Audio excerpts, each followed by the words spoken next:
अस्सलाम वालेकुम। वालेकुम सलाम। क्या लगता है आपको कि पहले सबसे पहले बताओ, मुल्क में हमारे हिंदुस्तान में भारत के अंदर किसकी सरकार बनी? सरकार तो कांग्रेस की बनना चाहिए और जिस तरीके के हालात है हम देख रहे हैं, हालात से गुजर रहे हैं समझो, हाँ। तो इंशाल्लाह कांग्रेस की सरकार बनेगी। तो क्यों ऐसा आपको उनकी ही क्यों बनना चाहिए? बनना चाहिए ना, जिस तरीके के हालात आ रहे हैं मुल्क के ऊपर, आप भी सब देख रहे हैं, सब लोगों को मालूम है कि किस तरीके से पॉलिटिक्स हो रही है इस देश के अंदर अपने। तो हमें यही लगता है कि बस कांग्रेस सरकार।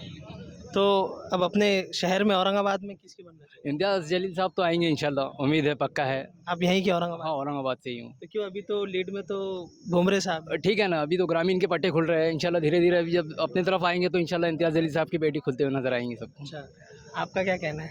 अस्सलाम वालेकुम। इम्तियाज़ अली साहब आएंगे शोरे में इंशाल्लाह। कंफर्म है? कंफर्म है। आप औरंगाबाद के ही हैं? हाँ, औरंगाबाद की। आपको क्या लगता है? इंशाल्लाह इम्तियाज जलील आएंगे। इम्तियाज जलील साहब आएंगे।